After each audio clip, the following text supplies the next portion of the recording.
आई left IIT? ये बहुत popular सवाल हो गया है पिछले कुछ दिनों में। मैं वेट कर रहा था कि और पॉपुलर हो तब मैं इसका आंसर करूँगा।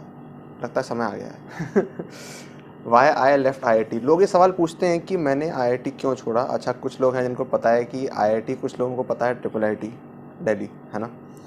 तो लोग सिर्फ ये पूछते हैं कि मैंने आईआईटी क्यों छोड़ा। एक्चुअल में वो ये जानना चाह रहे हैं कि इसने ये डिसीजन ले कैसे लिया, है ना। या कुछ स्टूडेंट्स होंगे वो ये सवाल उठा रहे होंगे, भैया ने ये डिसीजन ले कैसे लिया, कैसे ले सकते हैं। पहले कोई जेई की तैयारी कर रहा है, 2000 रैंक ला रहा है, उसके बाद फिर ये कर रहा है। तो इसे समझने के लिए, इस इंटेंसिटी को, इस एक्शन को, इस एडवेंचर को समझने के लिए आपको थोड़ा सा ना बैकग्राउंड समझना पड़ेगा। तो मैं आपको बैकग्राउंड बताता हूँ। कुछ सवाल है मेरे पास यहाँ पे, कुछ नहीं बहुत कुछ हैं, तो मुझे उनको रेफ़र करना पड़ेगा क्योंकि मुझे उनका जवाब देना है ना। लेकिन मैं एक सवाल का एक जवाब नहीं दे सकता, ऐसे करूँगा तो 20 सवाल है मेरे पास इधर। तो मैं कोशिश करूँगा कि एक जवाब में 10 सवाल आंसर हो जाएं, ठीक है। तो मुझे रेफ़र करना पड़ेगा। ऑलराइट, तो सबसे पहले तो हम शुरू करते हैं हिस्ट्री के साथ, है ना। लोग पास्ट हिस्ट्री भी जानना चाहते हैं ना। और आई की अगर आपको ये चीज़ समझनी है ना कि जो ड्रामा है ये क्यों हुआ, मतलब ये आईआईटी छोड़ने वाला ड्रामा क्यों हुआ, अगर आपको ये समझना है तो उसके पीछे आपको पूरा बैकग्राउंड जो है ना वो समझना पड़ेगा। समझ रहे हो, बैकग्राउंड समझना पड़ेगा। तो बैकग्राउंड मेरा ये है कि मैं भी एक जेई एस्पिरेंट था, है ना। मोस्ट प्रोबेबली बहुत सारे जेई एस्पिरेंट देख रहे होंगे।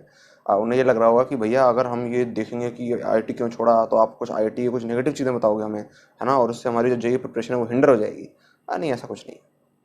तो हमें बहुत सारी चीज़ें पता चलेंगी, हो सकता है तुम्हारी जेई प्रिपरेशन और बेहतर हो जाए, ठीक है। दैट इज़ अ पॉसिबिलिटी, ठीक है। Other than that you will learn many many things, ठीक है, फ्रॉम द वेरियस एक्सपीरियंसेस, ठीक है।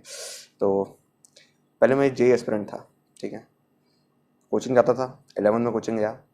शॉर्ट में बता रहा हूँ, ठीक है। लगभग मैंने अपने 12th के जून में, लगभग अपने बर्थडे के दिन कोचिंग छोड़ दी। अनफॉर्चुनेटली मुझे छोड़नी पड़ी। ऐसा नहीं कोचिंग में कुछ बुरा था, नहीं, मेरे साथ कुछ बहुत बुरा हो गया था। क्या होता था कि मैं 11th में, जब से मैंने जनवरी से लेकर जून तक जब से मैंने पढ़ना शुरू किया ना ढंग से, है ना, मैं करता था, मैं 28-28 घंटे पढ़ता था रोज। अब तुम बोलोगे 28 घंटे कैसे भैया, चीटिंग चीटिंग, 24 घंटे होते हैं एक दिन में, 28 घंटे कैसे।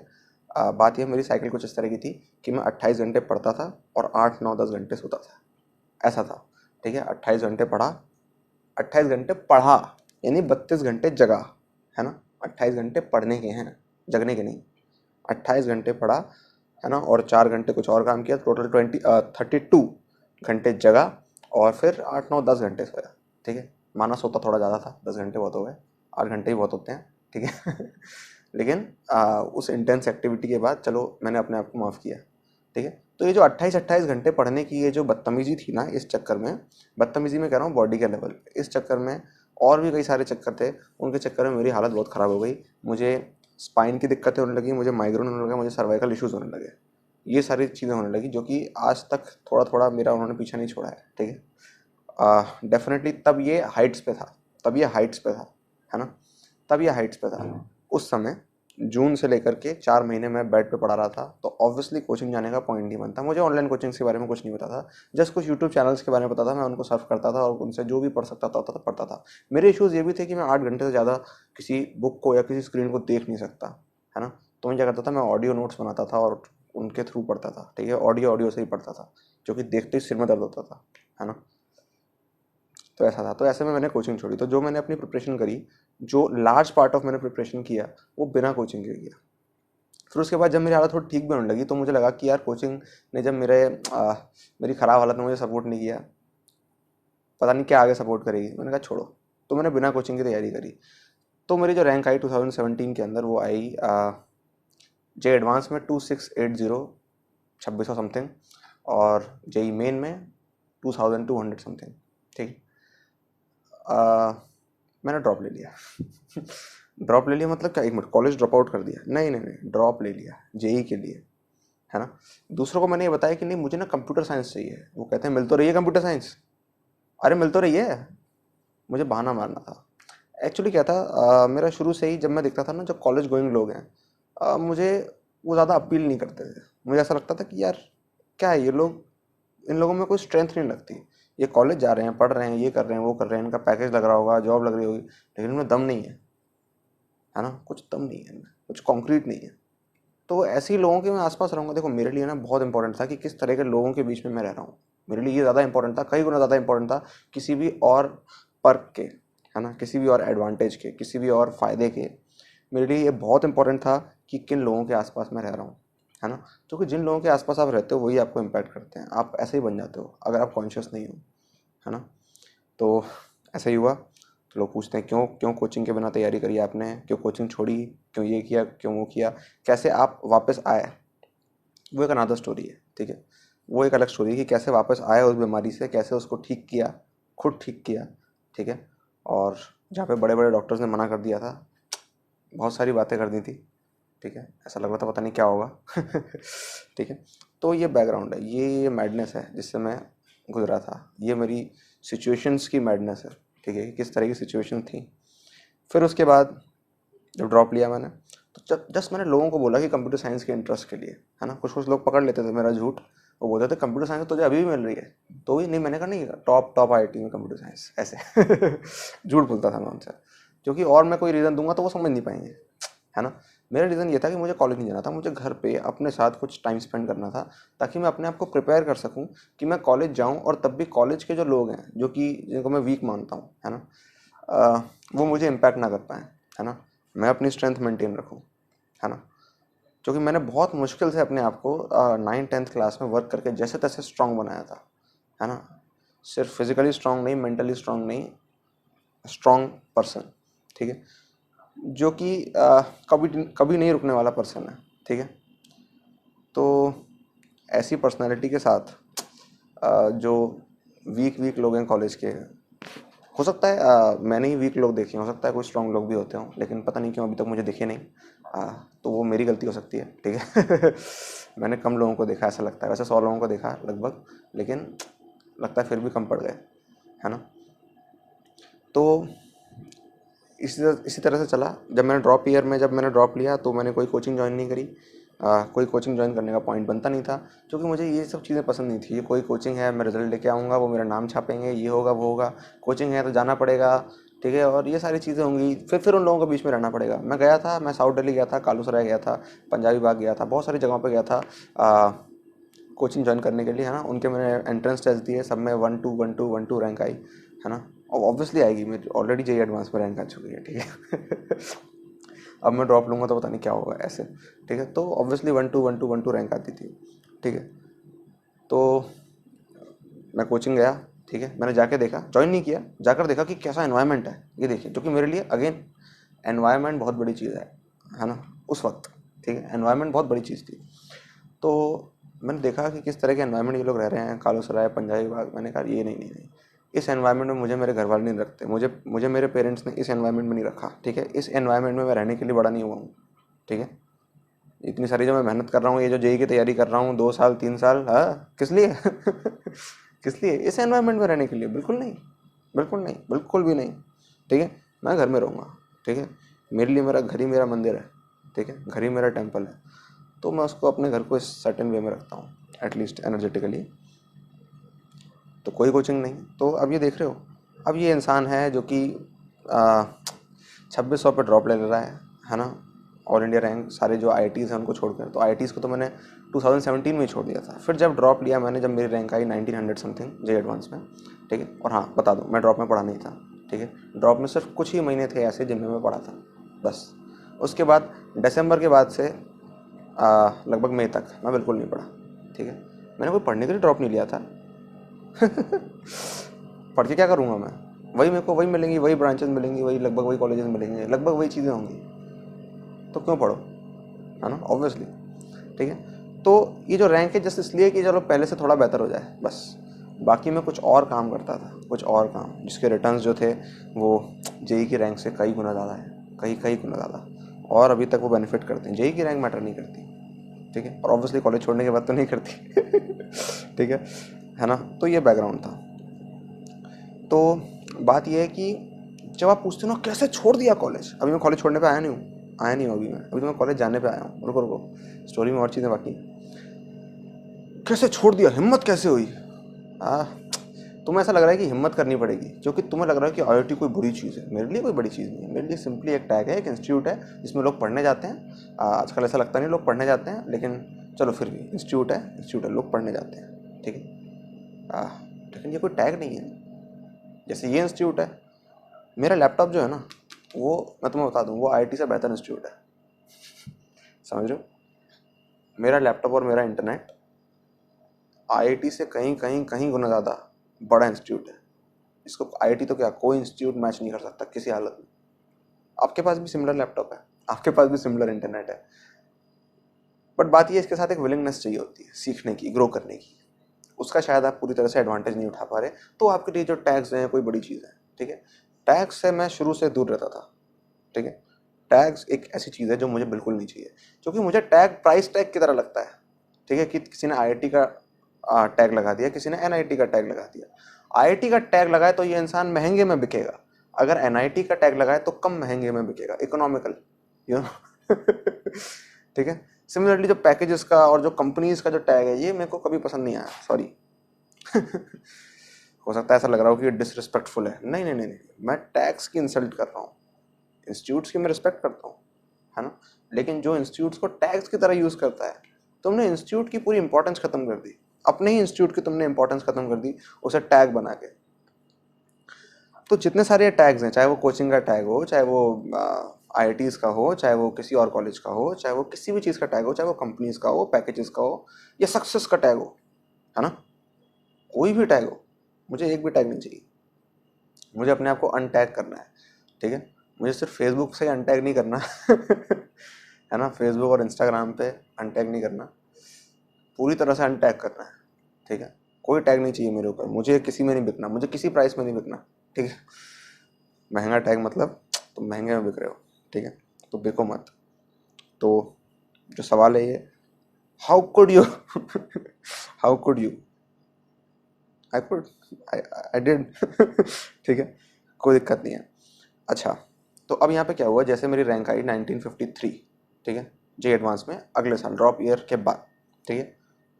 तो अब यहाँ पे मुझे लगा कि मुझे यहाँ पे कुछ कॉन्क्रीट करना चाहिए। अगर मैं कहता हूँ, देखो मैं थोड़ी इंटीग्रिटी वाला इंसान हूँ, ठीक है। अगर मैं ये कहता हूँ कि कोई चीज़ बेकार है, इसका मतलब मैं ये कह रहा हूँ मैं उससे अच्छा हूँ। अगर मैं उससे अच्छा हूँ then I have to prove it, ठीक है। सर ऐसे कहने से अच्छा नहीं होगा ये बेकार है, ये बेकार है, बेकार है, मैं नहीं जाऊँगा क्योंकि ये बेकार है।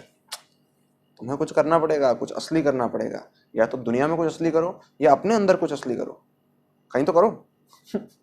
तो मैंने अपने आप से बोला कुछ तो करना पड़ेगा भाई, सॉलिड, ठीक है, सॉलिड करे बिना काम नहीं चलेगा। तो मैंने कहा सॉलिड करते हैं, लेकिन एनीवेज कॉलेज ज्वाइन करने की डेट आ रही थी, कोई ना कोई कॉलेज को तो ज्वाइन करना ही था। जैसे आप लोगों की काउंसलिंग प्रोसेस का समय था, ये समय है ये, ठीक है। कॉलेज की प्रिपरेशन कर रहे होंगे बहुत सारे लोग, मेरा भी लगभग वही समय था। बिल्कुल आप सिचुएशन को मैच करके देख सकते हो। तो वो समय कुछ ऐसा था कि एनीवेज मैं कुछ और करने की कोशिश कर रहा था कि मैं कुछ बड़ा करूँ अपनी लाइफ में जो कि कॉलेज के बियॉन्ड हो, ठीक है। लेकिन एनीवेज कॉलेज तो जाना था, है ना, डेट आ रही थी क्योंकि, है ना। और मेरे दिमाग में बिल्कुल नहीं था कि कॉलेज ना जाने जैसी जैसी भी कोई चीज़ होती है, कॉलेज नहीं भी जाया जा सकता है, मुझे ऐसा कुछ पता नहीं था। और वैसे भी वो रैंक लाके तो बात हो रही है किस में जाऊँ, आईआईटी दिल्ली में जाऊँ, आईआईटी बॉम्बे में जाऊँ। क्योंकि मेरा ऐसा था, कई लोगों को ऐसा लगता है कि मेरा सीएससी में इंटरेस्ट था, यहाँ पे किसी ने सवाल में लिखा है या जूम करते हुए कि मेरा सीएससी में इंटरेस्ट था, ठीक है, ऐसा नहीं है। सीएससी में इंटरेस्ट, देखो मेरे लिए कोई करंटली मेरे लिए कोई इंटरेस्ट जैसी कोई चीज़ नहीं है, ठीक है। मैं जिस चीज़ को चाहूँ अपना इंटरेस्ट बना सकता हूँ। तब मेरे लिए तब भी सिमिलर कंडीशन थी कि इंटरेस्ट जैसी कोई खास चीज़ नहीं थी। ऐसा नहीं था कि देखो मुझे बॉम्बे में मुझे एरोस्पेस मिल रही थी, एरोस्पेस में बहुत इंटरेस्टेड था। मुझे दिल्ली में केमिकल मिल रही थी, chemistry, chemical engineering, I love it. Computer science मिल रही थी ट्रिपल आईटी दिल्ली में, आई लव इट। तो कोई भी ऐसी चीज़ नहीं है जिससे मुझे थोड़ा सा भी आवर्जन था। मैकेनिकल दे दो, ये दे दो, कुछ भी दे दो भाई, करना है यार, अब कुछ बड़ा करना है ना, कुछ भी पकड़ा दो, है ना। लेकिन और कई रीज़न थे जिस वजह से मैंने आईआईटी बॉम्बे ना जाकर, कुछ लोग कहते हैं सीएससी की वजह से आईआईटी बॉम्बे नहीं गई, क्योंकि आईआईटी बॉम्बे में सीएस नहीं मिल रही थी, नहीं मिल रही थी, फैक्ट है। लेकिन चाहिए भी नहीं थी, ठीक है। चाहिए भी नहीं थी, क्योंकि मेरा कोई स्पेसिफिक इंटरेस्ट नहीं था। इंटरेस्ट इसलिए नहीं था क्योंकि मुझे कुछ पता नहीं था, मुझे नहीं पता सीएस में क्या होता है। मैं जस्ट जेई दे के आया हूँ, मुझे नहीं पता सीएस में क्या होता है। मैं जस्ट जेई दे के आया हूँ, मुझे नहीं पता मैकेनिकल में क्या होता है। मैं जस्ट जेई दे के आया हूँ, मुझे नहीं पता क्या होता है सिविल में। बहुत सारे सीनियर थे आईआईटीएन जो बोल रहे थे ये कर लो, वो कर लो, यहाँ चले जाओ, वहाँ चले जाओ। मुझे लगा ये सिर्फ अपने एक्सपीरियंस से बोल रहे हैं, हाँ ऑब्वियसली सब लोग अपने अपने एक्सपीरियंस से बोल रहे हैं, है ना। और जो भी कुछ बोल रहा था उसे दूसरी ब्रांच के बारे में कुछ नहीं बताता, वो हमेशा ऐसे बोलता था कि मेरी ब्रांच ही बेस्ट है जैसे कि है ना, या फिर जो ब्रांच उसका सपना थी और उसको नहीं मिल पाई वो बेस्ट है, ठीक है। ऐसा उसे लगता था, ठीक है। तो मुझे उनकी बातों में दम नहीं लगा, तो मैं रिलाई नहीं करता था किसी की बातों पर। फिर मैंने देखा चलो मैंने अपने ही फैक्टर्स देखना शुरू कर दिया। तो पहला पॉइंट मैं दोबारा से बता दूं, सीएसई के लिए कोई ऐसा कोई खास इंटरेस्ट नहीं था, जब करा तो इंटरेस्ट बन गया, ठीक है। कुछ और करता उसमें भी इंटरेस्ट बन जाता, एरोस्पेस में भी इंटरेस्ट बन जाता, बॉम्बे से या दिल्ली से केमिकल में भी इंटरेस्ट बन जाता डेफिनेटली। मैंने फिर कुछ फैक्टर्स देखे, ठीक है। फैक्टर्स जैसे कि यहाँ पे सवाल है कि क्या फैक्टर्स थे जिसके बेसिस पे आपने चूज किया, आपने ट्रिपल आईआईटी दिल्ली को चूज किया, ट्रिपल आईआईटी दिल्ली से सीएस को चूज किया as compared to IIT Bombay और दिल्ली। मतलब ऐसा क्या ट्रिपल आईआईटी दिल्ली में खास है जो आपने आईआईटी बॉम्बे और दिल्ली को एक तरह से छोड़ दिया, है ना। मैं लिटरली मैंने काउंसलिंग भरी थी, पहली दूसरी भरी ही नहीं, मैं गया ही नहीं। अरे इच्छा ही नहीं कर रही थी यार। Triple IIT Delhi was good, ठीक है, बहुत बढ़िया चीज़ थी वो, अभी भी है, कॉलेज वहीं है, ठीक है। हाँ भाई। तो पहली चीज़ तो ये है, पहली चीज़ फ्रीडम।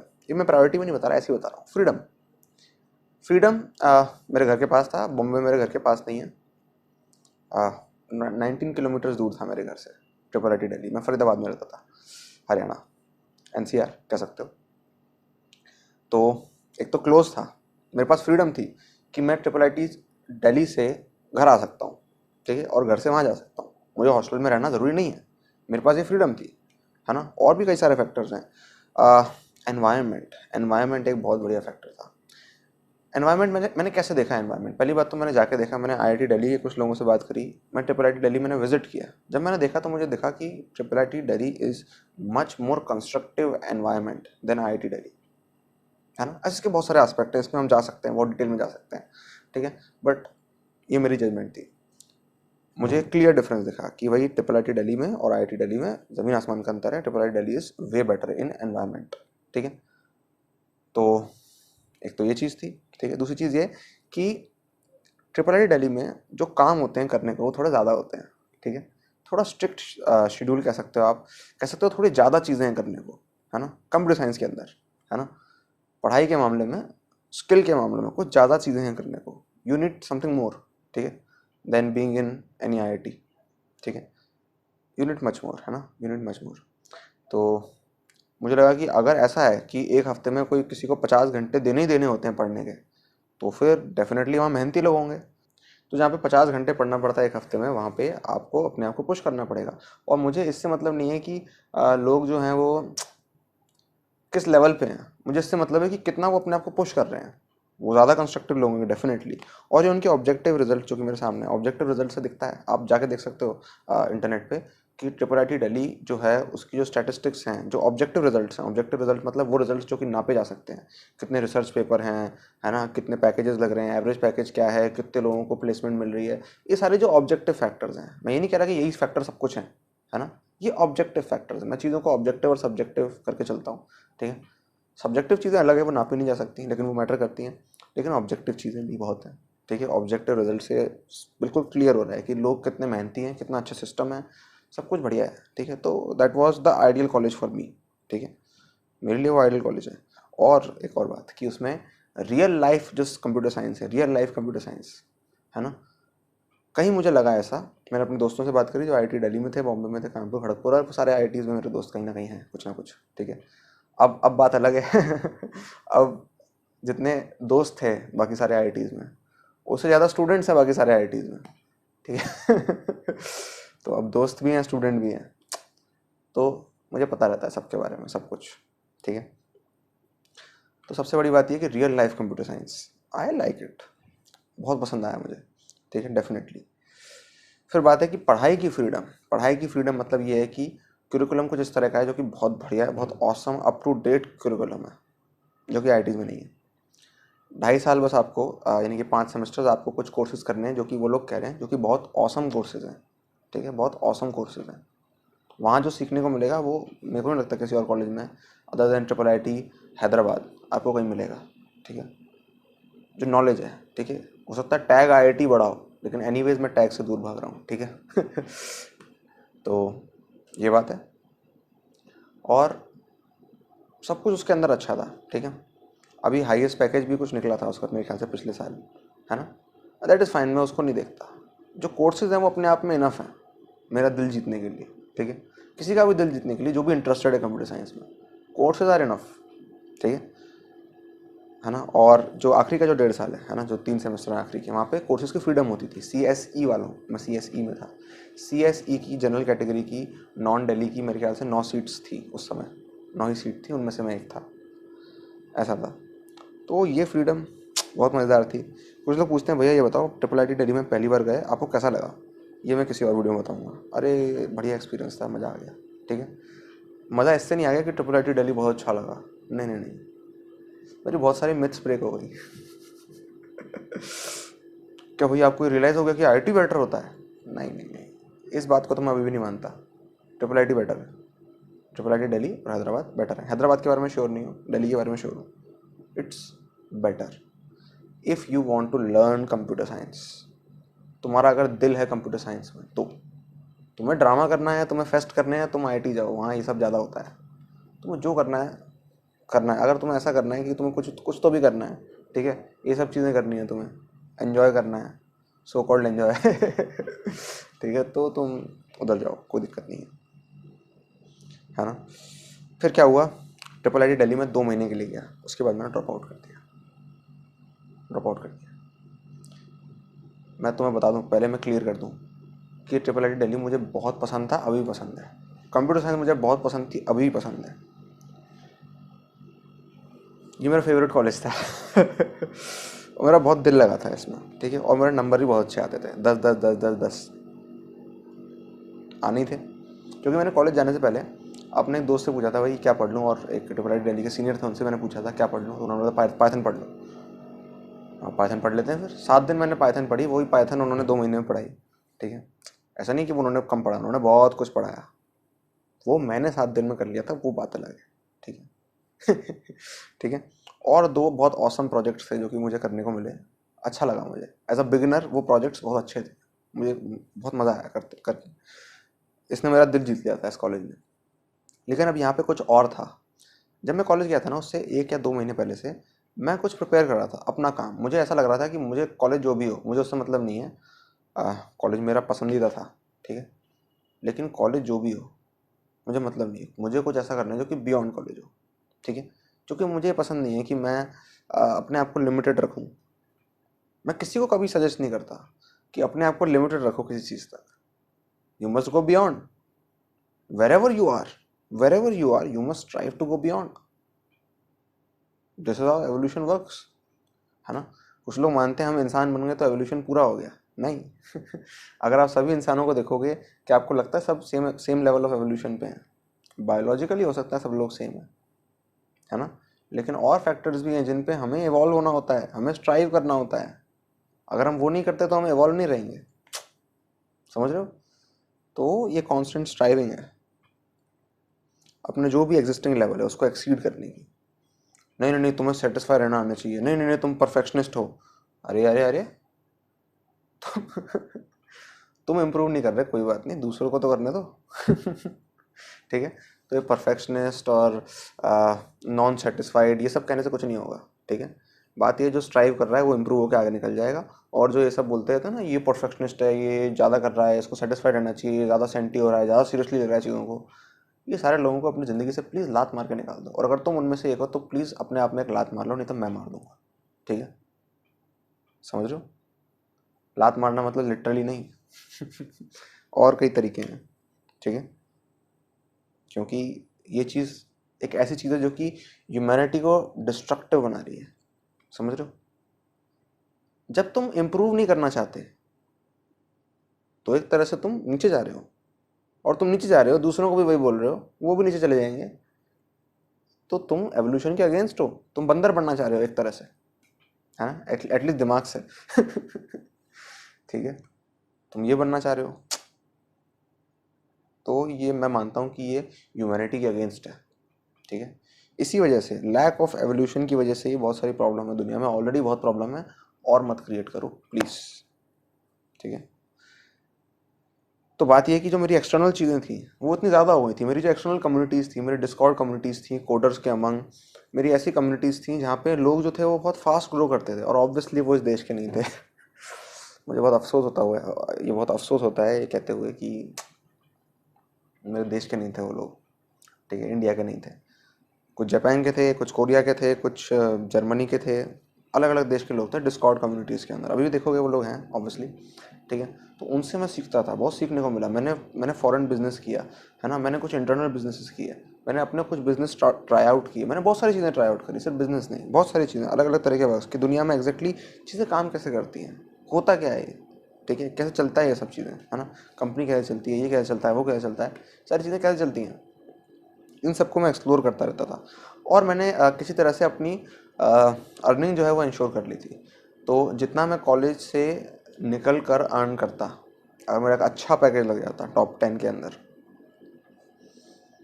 उससे 50% मैं ऑलरेडी कमा रहा था पर मंथ, ठीक है, उससे 50% मैं ऑलरेडी अर्न कर रहा था। अगर मैं कॉलेज की फ़ीस ना देता तो हो सकता है मैं 65% अर्न कर रहा होता उसका। एनीवेज,